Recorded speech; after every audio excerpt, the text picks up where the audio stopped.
Alrighty guys, we're back for Boros Kavu, and this is an Edge of Eternities standard brew, and I'm Red Cat. Let's briefly go over the deck, then hop right into some ranked. But first things first, this was a suggestion over in the Discord, so thank you so much for the suggestion. It's gonna be a fun one. It's essentially to revisit Warp, but with ways to give them haste. So we got all 4 Brynhildr in here, for example. 2 mana enchantment creature Saga Knight. It's a 2/1. First chapter of the saga, exile the top card of your library. During any turn, you put a lore counter on the saga. You may play that card. For Chapter 2 and Chapter 3, when you next cast a creature spell this turn, it gains haste until end of turn. Awesome stuff. So turn 2 Brynhildr, we're going to pair this with a turn 3 Warp in Exalted Sunborn. So we got to do some rearranging for a lot of the warp cards because we're going to be activating them for warp more often than not first, right? So 5 mana, 4/5 flying lifelink warp for 2. If one or more tokens would be created under your control, twice that many of those tokens are created instead. We're really not looking too much at that middle ability, although we do have ways to create tokens in here, which we'll go over in just a second. Yeah, giving this haste swinging in the air sounds pretty awesome. And then you still have 1 mana open on your turn 3 potentially. So we do have some other fun things to try out, maybe like a Full Bore or something. So 1 red mana instant speed. Target creature you control gets +3/+2 until end of turn. If that creature was cast for its warp cost, it also gains trample and haste. Nice. How about all 4 plasma bolts with that void ability? Deals 3 damage instead of just the 2 damage. If a non-land permanent left the battlefield this turn, or if a spell was warped this turn as well. Might as well finish going over the 1 mana cards. We also have a couple Zack Fairs, but no one's surprised. Zack has been potentially my favorite card in Standard for since it came out, actually. So we have all 4 Voice of Victory. This is one way to get some extra tokens on the board if you got that Exalted Sunborn. The Mobilize 2 is actually fantastic, and then also your opponents can't cast spells during your turn is actually really good too. We have a couple Shocking Sharpshooters to work well with all those extra token generations. Whenever another creature you control enters, this creature deals 1 damage to target opponent, but outside of the token generation, we're still going to be slamming a lot of creatures on the board on any given turn when we're seeing extra off the top on Brynhildr and extra off the top on Possibility Technician too. This is a 3 mana 3/3. It's one of the Kavu. It has warp for 2 and a red, and yeah, I guess we can do some rearranging for that warp cost, right? Whenever this creature or another Kavu you control enters, exile the top card of your library. For as long as that card remains in exile, you may play it if you control a Kavu. Okay, so other Kavu packed in, we have Terrapact Intimidator, all 4 of them. Now, when it enters, target opponent may have you create 2 lander tokens. If they don't, you put 2+1/+1 counters on this creature. It's been real back and forth for which one the opponents choose for me. So if they choose landers on a turn where Sunborn is on the board, then you get 4 lander tokens, which is kind of crazy. I think more often than not, we see the counters though, because usually they just have some spot removal in hand anyways. Got a couple Cosmogrand Zeniths here as well. It's a 3 mana, 2/4. When you cast your second spell each turn, you get to choose one. You can create a couple 1/1 white human soldier creature tokens, working with the Sunborn, or put a +1/+1 counter on each creature you control, so helping us boost a nice wide board state too. Memorial Team Leader, more ways to boost a wide board state during your turn. Other creatures you control get +1/+0. This is another Kavu, and it has warp for just 1 and a red. How about All Fates Stalker acting as some removal in here? When it enters, exile up to 1 target non-assassin creature until this creature leaves the battlefield. Warp cost for 2. And then Nova Hellkite on the top end here as a 2 of, warp cost for 3. So when we do like the rearranging for the warp, the curve looks ridiculous. But then of course, you can always recast those creatures on a later turn for the actual cost. So yeah, the curve is kind of all over the place at that point. How about the mana base, guys?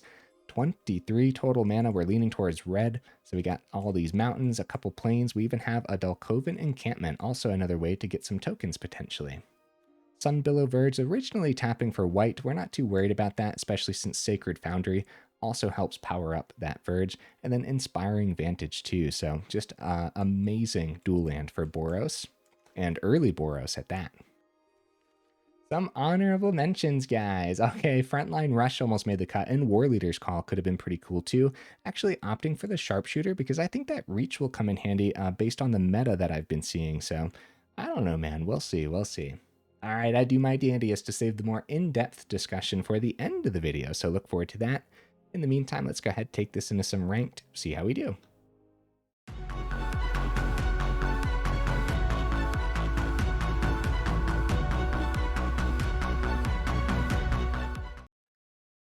Okay, we'll see if we can get right into that first game. In the meantime, what am I expecting from the build?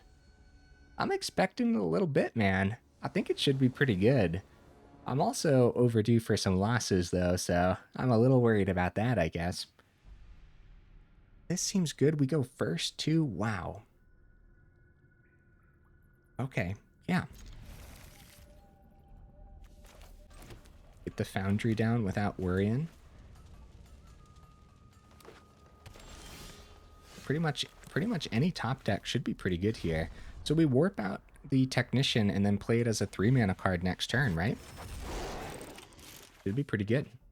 It's not a terrible turn too. It was an Inspiring Vantage, unfortunately, off the top, but that's okay. We'll eventually play it then when we have a Kavu on the board. Questing Druid, all right. Wait a minute. That's all 4 Inspiring Vantage, guys. What a weird draw. Super weird. And we could have saved the Possibility Technician for this turn since we had full Boar in hand, but I don't really mind this, you know? We also have Sunborn with the Warp swing with the full Boar, but I think we should save that, right? Let's go Possibility Technician, get it on the board, hope that they don't hit it immediately with a Lightning Strike. Terrapact Intimidator, really good. Probably what we play next turn over the rest of the stuff. Okay, Might and Slickshot Show Off. Okay. Yeah, in these Gruul deck lists, they have ways to give haste to the Might, so that could have been a very devastating turn. Brynhildr's really good. Wow. We might skip the Vantage. Let's see what's on top with the Brynhildr. Could be more land. Okay, Plasma Bolt isn't bad. Try to play it next turn, but honestly, playing Vantage, Plasma Bolt on the Slickshot Show-Off, so that way we don't die next turn is probably even better than anything else here. Alright, let's do it. While they're tapped out, that seems pretty good. I probably should have swung first, seeing if they accepted any blocks. I don't think they would have. I think we just slipped the 3 through successfully. And now without Show Off on the board, I don't think we die here. So yeah, we can start pushing that damage then. Especially if like there's an emergency, like if there's a 2-turn clock, we have some pretty good life gain on the Sunborn. Okay, they don't accept any of these trades. They swing with the Druid and we take the 4, I would say. Opponent establishing creatures. So our next play has haste. We could Exalted Sunborn. We don't have to worry about the Full Boar. Full Boar could be combat trick on the ground. It could also just be in the air for extra everything. Plasma. I think we could win this turn if the opponent's not careful. Could give haste to we could play the Intimidator, right? Haste off the Brynhildr. See what they decide here.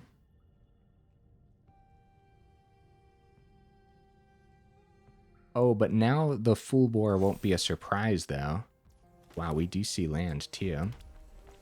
Okay, now we warp out the Sunborn. Alright, we're forcing blocks. For sure, because we got 7 in the air, go back up to 23. Full swing. Yeah. Yeah, for sure. That's a chunk. That's a chunk of damage. A lot of mana here in game 1. Only 23 mana packed in, but we saw a lot of cards off the top this game. Yeah, we are 15 cards deep. 4 more cards than the opponent. They go down to 3. That's a pretty good chump for us, I would say. And they have to be concerned about this Brynhildr haste next turn, because Sunborn can come down easily. Was there a way to win? No, they would have just blocked elsewhere. They do go for the full swing. I don't think they have 23 here. They do find a wild ride, though. Luckily, that's sorcery. Holy cow. That would have been bad news on the might. Wild ride. For fun, they play it on our Intimidator. And another wild ride. Wow. So the wild ride in hand, why not go onto the might? Right? Wild ride in hand. Did they draw it after? Am I missing something? I don't know. I'll have to go back and watch that again. Yeah, wild ride in hand onto the might. Extra 3 there. Hack it onto the show off. Extra 3 there. Extra 2 from the show off ability. So extra 8 damage. We would have been down to 5. I guess maybe just don't play it out of hand because they didn't have lethal that turn anyways. They also, I suppose, could have kept a chump blocker for the Sunborn, but we still had 4 cards in hand that they didn't know about. And we know that we could have dropped the Plasma Bolt on the show off too, so. Yeah, that was interesting. That was very interesting. Let's keep the ball rolling, huh? Based on that first one, felt pretty good overall, but also we know how explosive those Gruul deck lists can actually be, and it kind of felt like they were missing a little bit early on, so. Alright, opponent, what you bringing to the table, buddy? Alright, yeah, we keep this. Early removal, potentially. Early ways to see stuff off the top. See more land when it comes time, too. Yep. It's good. We don't have to worry about this Verge being just a white source for now. And we're going to be patient with the Plasma Bolts. I think most of the time they can smack for 3. Cryogenic Relic. Uh-oh. Synthesizer build, and they went first, guys. That is dangerous. Come on down, Brynhildr. Find me a mountain. Uh-oh. That's okay. That's a pretty good play next turn, but we won't have the Plasma Bolt open with it unless we see a Shockland or a mountain off the top. Synthesizer, right on time. I'm scared, guys. This would have been a great one to go first. Even so, if we went first and they still had that hand, Sacred Foundry is really good. Give haste to the Intimidator. They probably just give us landers, especially now that they have some goodies established. Yeah, we pay the 2 because what's the 2 gonna do versus a wide board state of 9/9 constructs or something, right? So probably Intimidator from the side. They go lander. Plasma Bolt just for 2.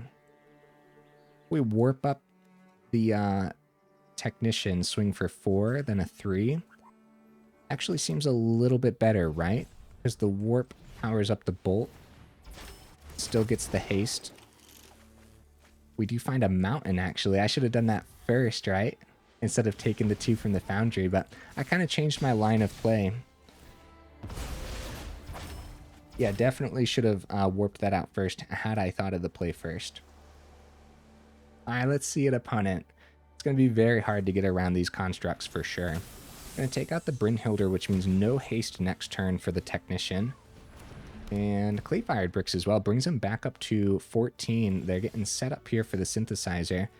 Find another mountain.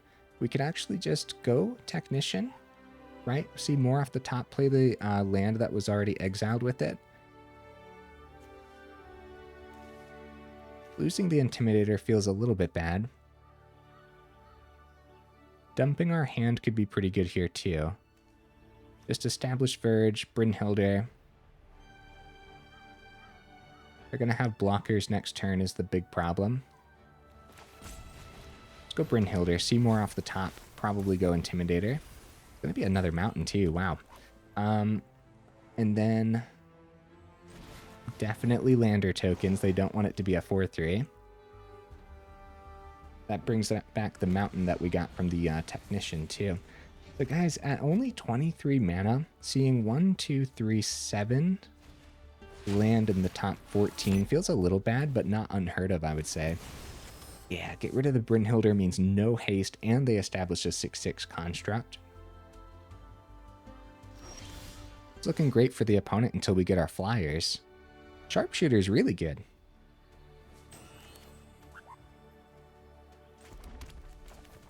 Yeah, Sharpshooter's fantastic. Let's get that down.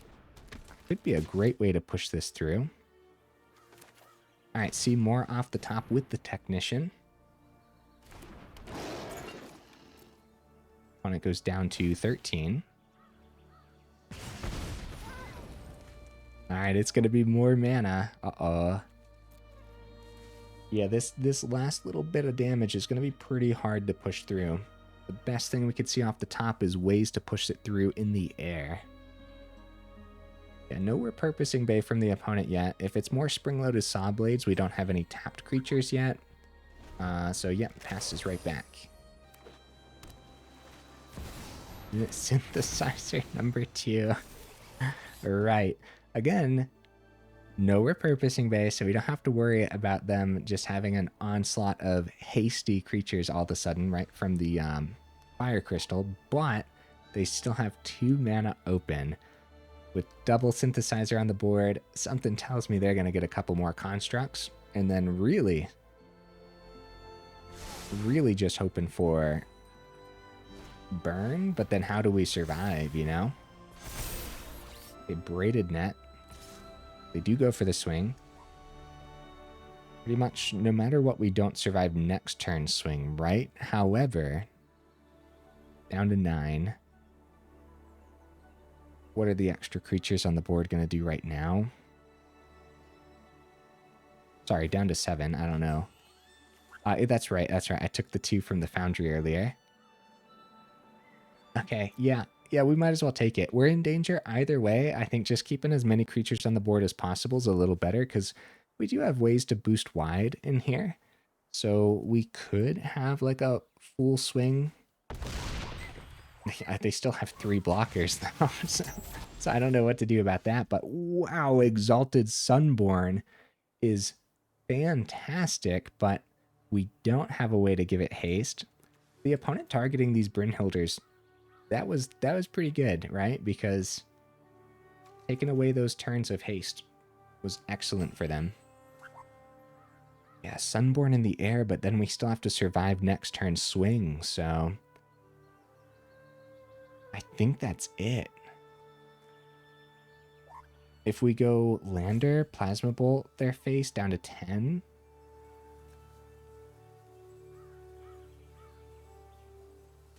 Sorry, opponent, I'm thinking, I want to make sure that I do this properly. I don't think there's anything we could possibly do.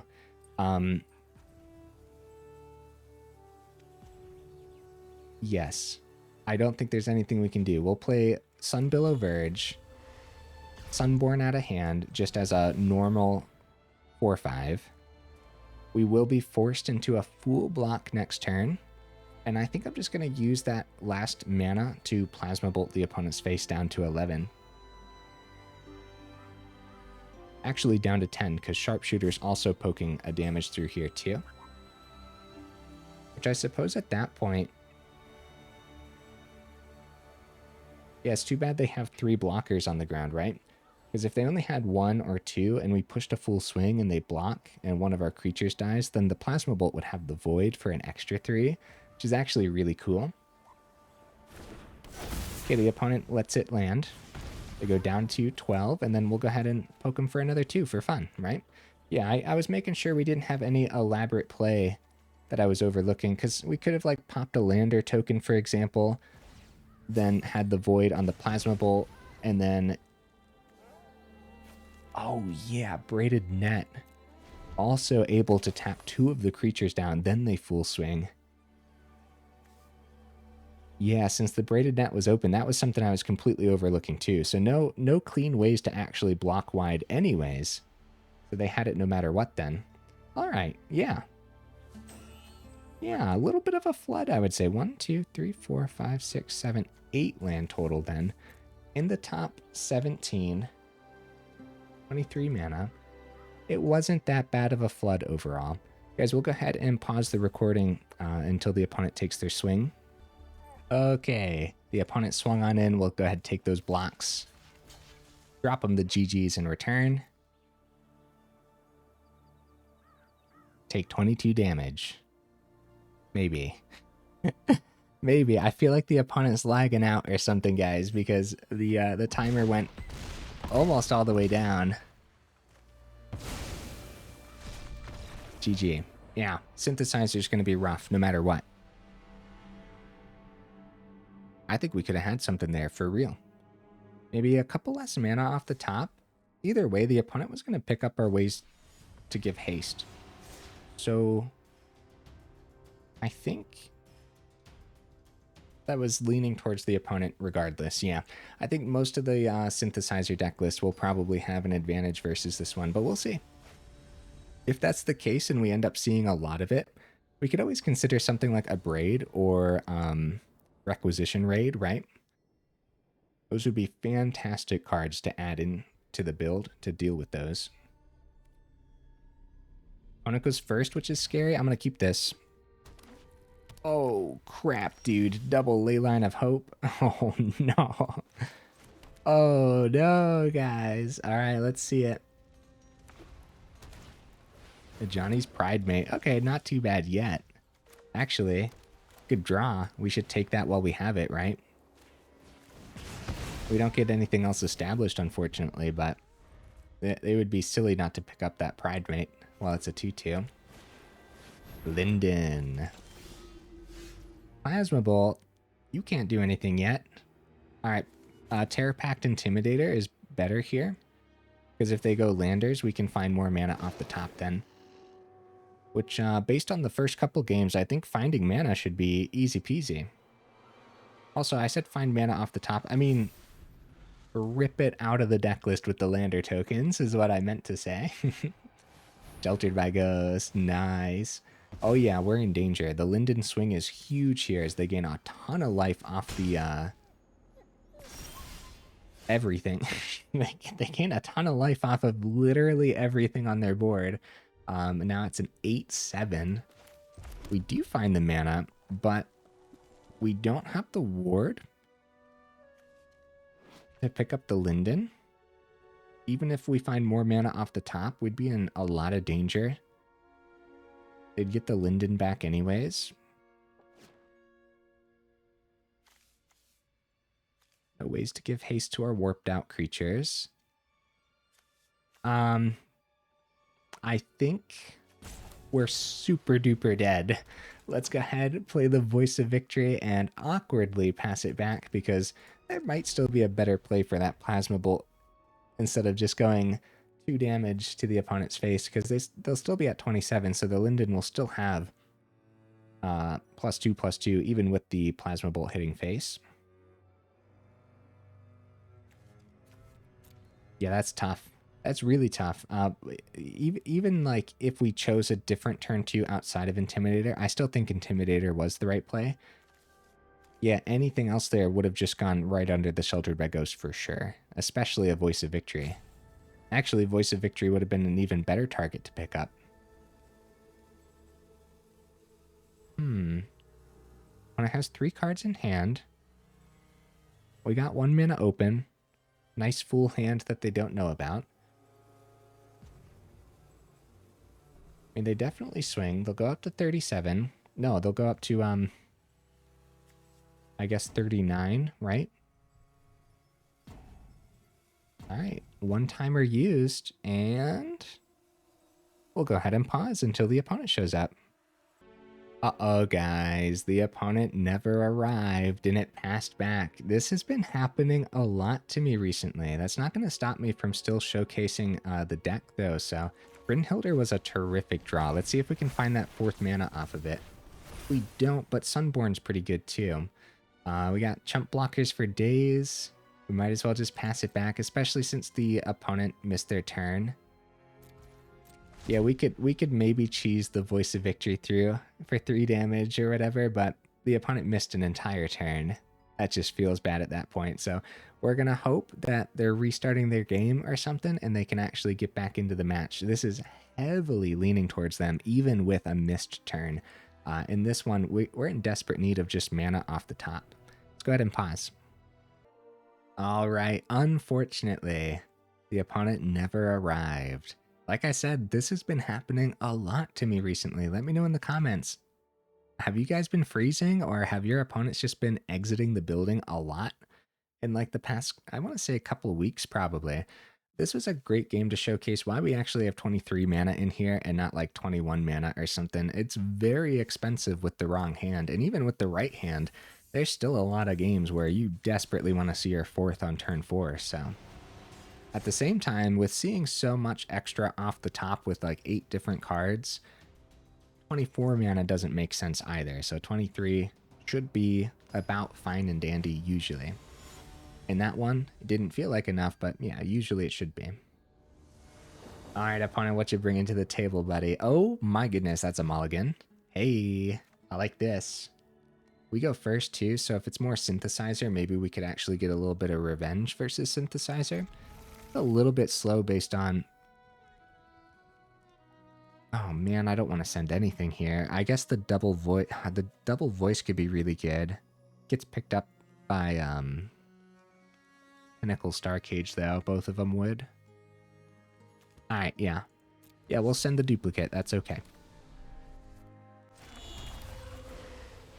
Verge with the Zack. And opponent. Yeah, Windswept Bastion. Okay. Okay. We're in danger, guys. Go, go, go, go. This is going to be another one where we really want to see mana off the top here, for sure. Like getting Zenith down right on time. Yeah, these synthesizer builds, man. Hey, 3rd mana. All right. So now if they find the Starcage... hits Zack voice, but we get to keep the Cosmogrand, which should be really good. Oh, they're tapped out. I'm just going to play this before combat, guys. We're just going to go.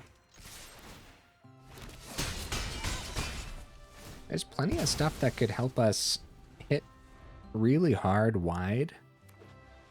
See if we can find something here. 3rd mana is going to be a 2nd white source, so Pinnacle Starcage could be open. I think that's what they want to do instead of establishing a synthesizer. I think they definitely want to remove the 2 cards here. So we get to keep the Zenith around, and they get card draw on the Relic. So mana off the top isn't great because we could have found like a warp card, warped it in, and then had 3 damage on both bolts. But I was saying that 4 mana is good in here too, so we're going for it, man. We're doing it. We'll go wide and hope that they miss the 2nd Starcage. One is down to 9. I'd say that we would have had a really good chance had they missed the Starcage, but it's unlikely that they would have missed some form of removal. If it wasn't Starcage, it could have been an exile removal for the Zenith, and then we still would have only had a swing for like 4. We still would have had double Plasma Bolt in hand, though. A synthesizer and... what was the other one? Oh, did they miss? It was just a synthesizer. That was good for us. Oh, more mana's not good for us, though, guys. Oh, no. Oh, no. Go, go, go, go, go. Might as well play it, right? No reason to hold it in hand in this match in particular.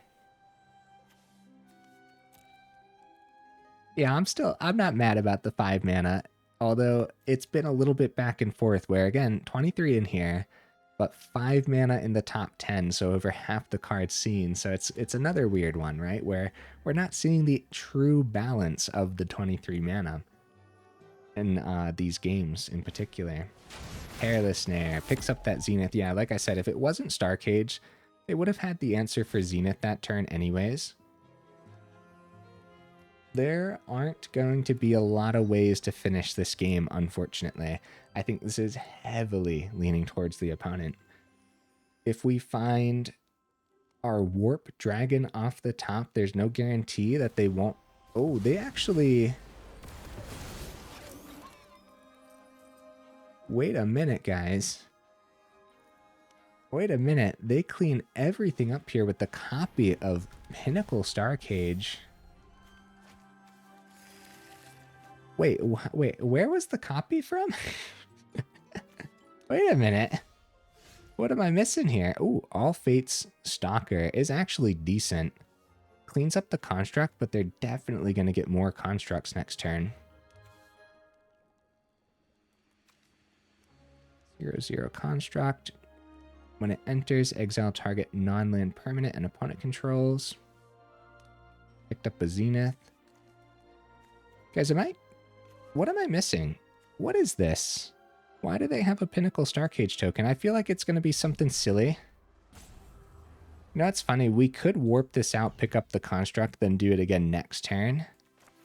But they're also at 7. You know what? I am going to do that. Yeah, why not, right? Let's just do it again next turn. Yeah, they're probably going to have double constructs this time round. It's going to be that second synthesizer. 5 mana tap, create a 2/2 colorless robot artifact creature token. 2 mana tap, tap X untapped artifacts you control. Target creature gets +X/+0 until end of turn. So the Windswept Bastion isn't powered up yet, right? 4 mana tap it, create a token that's a copy of target artifact or creature you control, except it's legendary. Is this legendary? Token artifact. Yeah, there's something silly that I'm missing, and I know it. I know it. I don't know what it is, but it's more mana. Oh yeah, we've been flooding in some of these for sure. So again, half of our cards were mana this game, but it's not like we have 30 lands in here, so... Yeah, powering up the Windswept Bastion could have been good for the opponent, but they don't know how much haste we actually have packed into the list, so... Yeah, with double synthesizer on the board, they still had like 3 mana open. Repurposing Bay. That's probably the nail in the coffin. Probably this turn too, right? Pop the clay-fired bricks. No. Probably pop the token of Pinnacle Starcage for the fire. No, they are going to pop the clay-fired bricks. So I was thinking Pinnacle Starcage grab the fire crystal, but they might not have the fire crystal. Also, third synthesizer is probably a nail in the coffin regardless of whether or not they give haste here, right? So, 1 on top, 1 to bottom. Yeah, you guys might be screaming at me in the comments for what this Pinnacle Starcage is. Honestly, I appreciate it. Let me know. I can't find it for some reason. I'm just missing something. They do station up the Windswept Bastion this time around. So now they can start creating legendary tokens. Terrapact Intimidator. Not terrible. Would have been much better a few turns ago, though, for sure. Another great way through could have been finding some of our cards to help us find more off the top, or like actually being able to establish a Brynhildr at some point on the board state as well. We'll go ahead and let the opponent swing on in here. It's a nice clean swing with 11/11 constructs, just like the last game too, right? Also, they could have some quests. We'll go ahead and let them play this out completely, guys. Always keep an eye. In the description, we have timestamps for each of the games and the final discussion and whatnot too. Find the 4th synthesizer? No. They're going to go ahead and grab another Perilous Snare here. Also, at the bottom of the video, guys, you can always mouse over. You can see the different chapters. Always feel free to skip ahead for sure. I like letting the opponents play it out, depending on what the match is or whatever. It's always good. Let people get their quest done, you know what I mean? Or pop off, because this could be really fun for the opponent, too.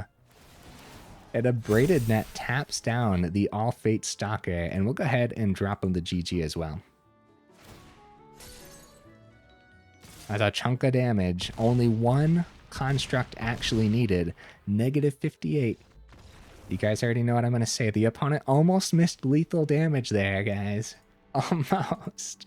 Let's go another one. One more game. See what we could get done here. And while I have you here towards the end of the video, I don't think I brought this up yet in the video, but make sure you check out that description where we do have that Discord link as well as that Patreon link too if you're interested in joining either of those up or supporting the channel that way. And also, guys, if you like the video, make sure you actually drop it a like. If you enjoy the channel, then consider subscribing because it really does help out the channel. So thank you, thank you. All right, sweet last hand of the evening. I like this a lot. Wow. Yeah, this is what I'm talking about, guys. I think we'll go right into Voice of Victory. Oh, yeah. Against blue? Oh, yeah. Get that down and established immediately. Might be pretty cool to go Sunborn. It'd be... Oh, no, guys. Clay-fired bricks. Not again. All right, this is our revenge game, guys. They'll miss the Pinnacle Star Cage, right? Right, guys? Oh, no. All right. Let's see more off the top with the Brynhildr here. Untapped Source would be great. Zack's pretty good, too. Oh, I did the thing again, guys. I could have played the Sacred Foundry untapped, played Zack. But if they do find the Star Cage, then well, I guess we're going to lose the Zack anyways if they find the Star Cage, right? But maybe if Zack was on the board, it would have tempted them into the Star Cage regardless. That's a tough decision, man. Synthesizer. Yeah, maybe with Zack not on the board, they weren't tempted to actually go Star Cage for the turn, giving us a hasty swing on some bigger creatures this turn, right? So there's Zack off the top, so we can warp in the Sunborn. Gets haste. Full swing. 4 tokens on the Voice.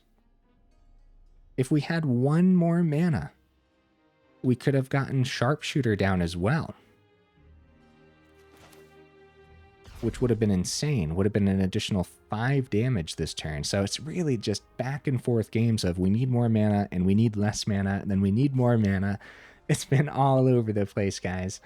I'm convinced that 23 is right where we want it, though. Yeah, best play for sure is right here. Give haste to it. Full swing. 4 tokens. Opponent's down to 8. We might as well go for it, man. Might as well get the Zack down this turn. Now with extra mana Sharpshooter, the opponent would be at 3.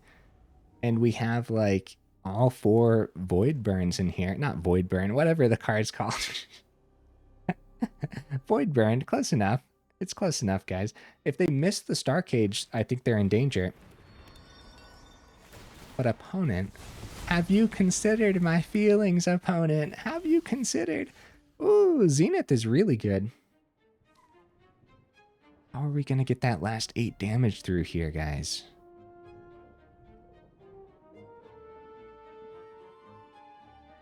Probably wide with Voice, but Zenith makes sense to me too.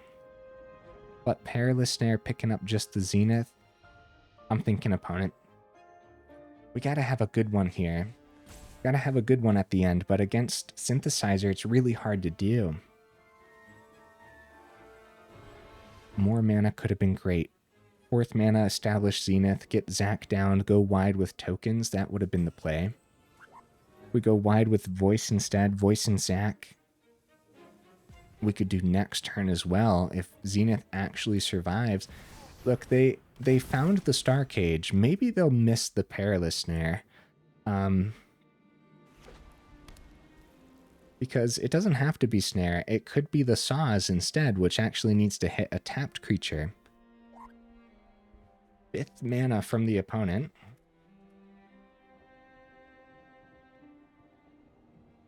I'd say that the Synthesizer builds being one of the worst matches for us and seeing them over and over again today, I think Requisition Raid would have been really clean in this one, guys.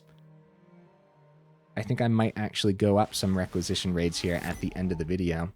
They do find the Perilous Snare, unfortunately. Oh, no. Brutal, brutal stuff. Right, mana off the top could be good. Plasma Bolt is not terrible either, actually. I guess we'll start poking damage through with Sharpshooter and Zack then. There's a chance that we survive next turn, and maybe we could poke enough through. If we had a way... Oh, United Battlefront. I don't think we're going to get to keep these creatures around, guys. Let's see what they end up hitting here. Oh, Spring-Loaded Sawblades misses. They go back up to 9 from the Clay-Fired Bricks, unfortunately, though.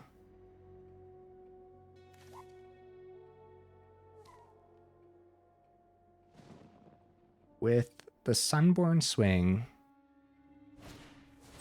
Oh, another Clay-Fired Bricks. They go back up to 11, guys.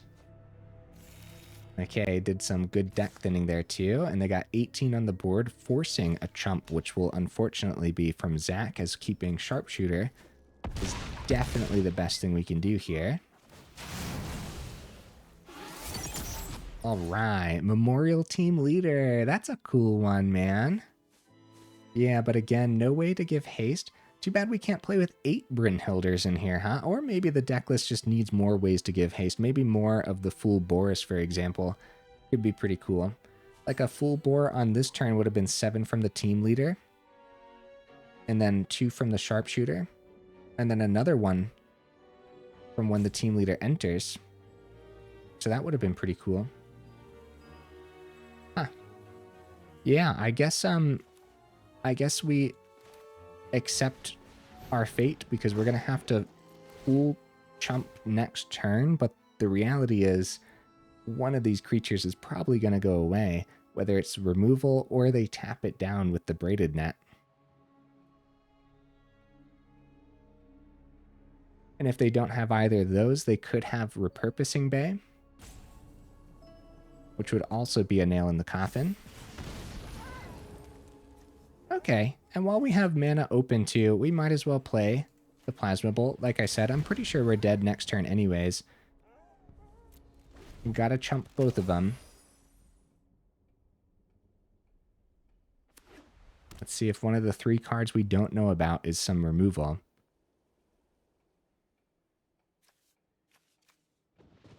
Yeah, I think these could have gone either way, but I also think a Requisition Raid or 2 would be really good in here.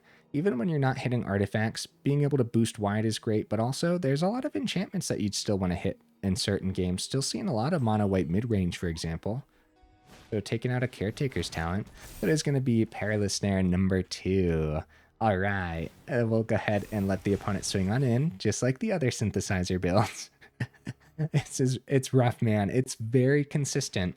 And pretty much any deck you bring to the table versus it has a little bit of a problem to solve. Good game, opponent. Good game. Yeah, we showcased a little bit of something, but also, like I said, back and forth mana, pretty tough games overall. Let's go talk about this one. I think that we're going to do some rearranging as well.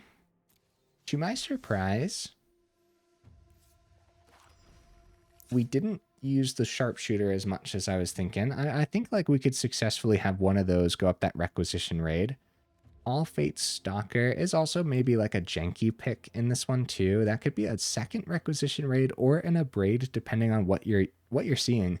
An Abrade would be much better if you're seeing a back and forth between Synthesizer and mono green landfall, because at least the Abrade can also pick off early Tifas and stuff too for 3 damage.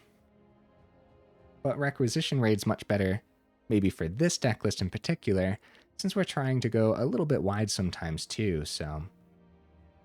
I think Nova Hellkite would have been really good today, had we seen this. I think more of these could be great.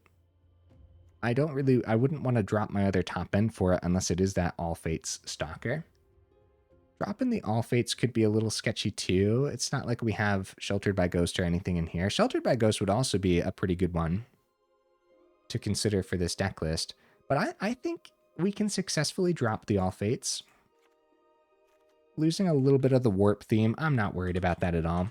let's get that Requisition Raid in here as our utility piece. Our utility piece that can boost wide or pop one of those synthesizers or maybe a Caretaker's Talent or something, right? Those are just the easiest examples for the top two abilities there too. So more often than not, it's going to be 2 mana. Sometimes it's going to be 3 mana.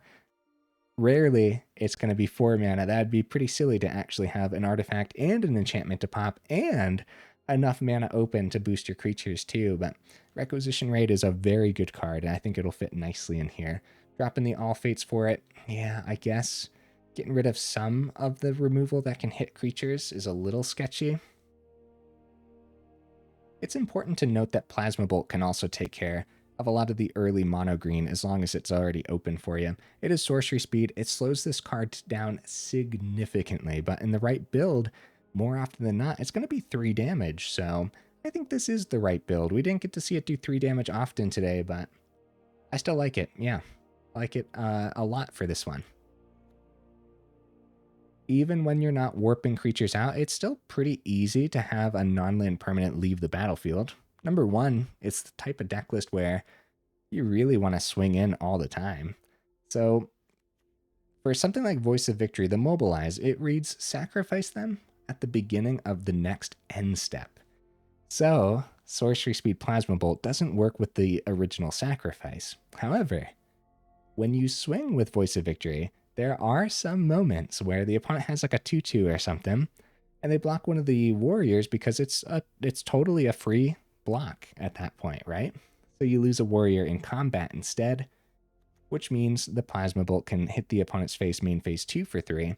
I do think that is a line of play that would happen often. How necessary is this Shocking Sharpshooter? Not very necessary, I would say. We could probably drop this down to 1/2. Maybe go up that Abrade that we were talking about. Honestly, dude, we should, because in a lot of those games, had we seen either of these 2 cards that I'm trading in, a lot of 1-ofs now, but we shouldn't be too concerned about the 1-ofs. Now, we opted for Sharpshooter over the War Leader's Call. Number one, Sharpshooter's less mana. But number 2, I opted for Sharpshooter based on the meta that we're seeing. And we're seeing a lot of mono-white life gain, which has a lot of flyers. And being able to lock down some of those 1/1 flyers in the early game is actually really good. So keep your eye on reach cards or just other cards that can actually block flyers too, like, you know, other flyers. Now, it's kind of hard for our top-end flyers to block because you actually have to get enough mana to get these onto the board, and then by turn 5, hopefully the opponent didn't win. But still a really neat concept, being able to warp these in, potentially giving haste from a Full Bore or the Brynhildr.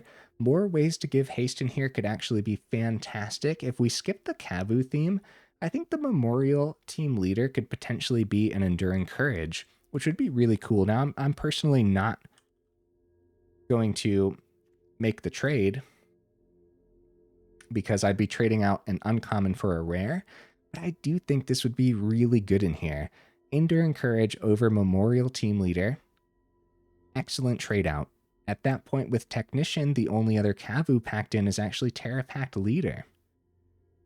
So Technician still sees extra off the top off of itself, off of the warp, and when you cast it too. You're seeing extra off the top on Brynhildr, so you don't have to worry about that ability too much, right?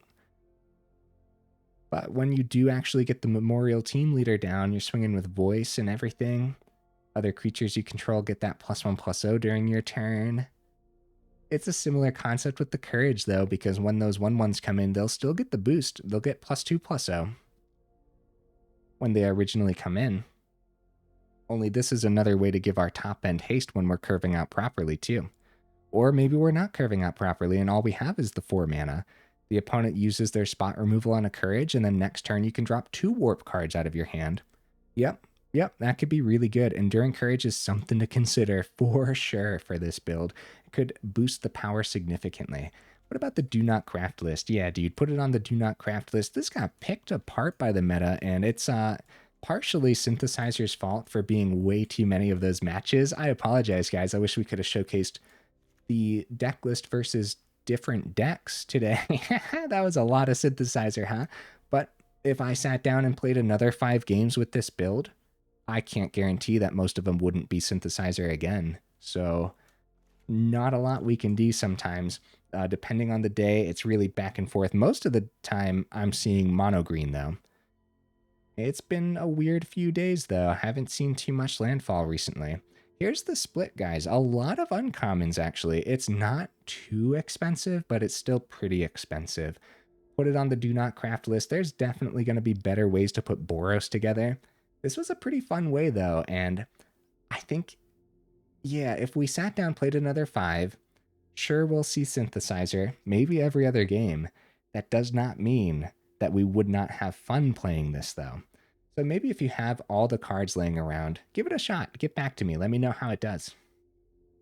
If you don't have all the cards, forget about it, dude. I wouldn't even put this one on the craft a little bit less based on your collection. I just think we need to clean it up a little bit and revisit again in the future. See, this was already a Kavu revisit, so we originally did mono red with the Kavus. And there really is some power here with Possibility Technician. There really is. Of course, I didn't rearrange the mana base into the rares, so if we do that, it becomes even more expensive, but thank goodness you can actually play that mana base in other Boros builds too. And then the mana base is just beautiful for early Boros, isn't it? I think the Dalkovan Encampment would have been pretty good in here too. I really like all 4 Exalted Sunborns too. But that's a mythic, and these mythics just aren't worth crafting yet. They're going to belong in very specific deck lists. I'd say the one that I've been building with the most, of course, is Cosmogrand Zenith, but even then, I'm still going to say, just not worth the craft yet, you know? It's just not a Screaming Nemesis where I say, that one probably is worth the craft, for me at least, because I'm a red player, right? And Screaming Nemesis has gone in so many of my lists. Okay, guys. Enough rambling, huh? Holy cow. Yeah, if you made it this far into the video for real, y'all are champions. Let me know what you thought of the deck list down in the comments. Do you think we got a little bit unlucky today? Maybe so. I'm not really sure, though. Either way, even if we got more lucky and we got more wins, I'd still probably put it on the do not craft list, though. So, all right, guys. Hey, I will see you in the next video.